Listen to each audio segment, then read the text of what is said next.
Redmi 7 nawalan po ng ilaw after po nabasa. Kaya ayan, i-troubleshoot po natin mga idol. Ayan, sinarge ko po siya at napansin nyo, bagong LCD na ito mga idol, pero nagbabibrate lang po ito. Wala pong makikitang display. At ayan, tinanggal ko po siya mga idol at binalik ko yung original niyang LCD dahil hindi po basag ang original niyang LCD. Ayan, inon ko po siya mga idol at pansinin nyo, wala rin pong ilaw. At dahil na-check na po natin sa ibang LCD or bagong LCD, wala pa rin ilaw. So, mag-proceed po tayo sa motherboard. At nakita ko dito mga idol, yung connector niya ay kinalawang. Possible na nabasa nga po ito. At ayan, tinister ko po pala ang linya ng backlight sa connector dahil madalas ito mga idol, napuputulan po ng linya kapag nababasa. At pansinin niyo mga idol, hindi nga po pumapalo ang unang paa doon sa pinaka-connector sa taas. So, yun po yung pinaka-backlight na linya. Kaya ayan ang ginawa ko dito mga idol. Ayan, tinastas ko po itong bakal at jumperan po natin. Madalas nito mga idol ang ganitong unit, lalo na kung nababagsak or nababasa, pinakamadali matamaan dito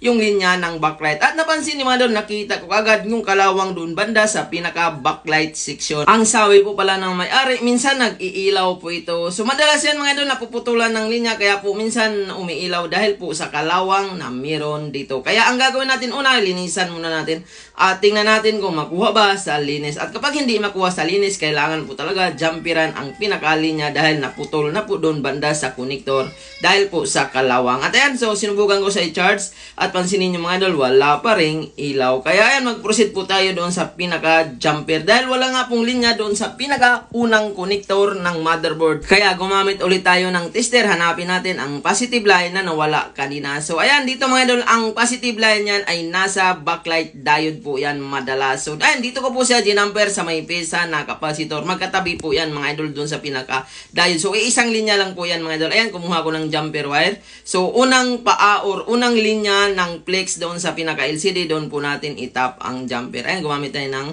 jumper wire. So manipis lang yan nga jumper wire mga idol, maliit. At ayan, so dito ko na po siya tinap sa unang linya. Ayan, so gamit ka po ng flux at soldering. So hinangin nyo po mga idol at ayan, kapag nahinang na yan, so ingat-ingat din baka mamaya magdikit-dikit na yan. So kailangan maganda ang panghinang na gamitin mo or yung T12 na micro soldering. At ayan, so diretso na yan mga idol at nilapat ko na doon ang pinaka-L screen at yung jumper mga idol doon natin itap ayan dito sa may capacitor na yellow. So magkatabi po yan ng backlight diode, iisang linya lang po yan sila mga idol. At ayan, so hinangin lang po natin at ayan, putulin po natin. At ayan, pansinin mga idol, hindi naman po magagalo ang jumper dahil nasa ilalim na po yan. At ayan, hindi na natin ang takpan at subukan na po natin kung gagana ba ang ginawa natin. Ayan, kitang-kita po yung jumper natin. Unang paa doon sa LCD papunta doon sa capacitor. At ayan, pansinin nyo mga idol, gumana kaagad. Kapag putol po ang linya, 100% po maayos po yan na hindi na po kailangan palitan ng LCD dahil kahit itesting natin sa bagong LCD,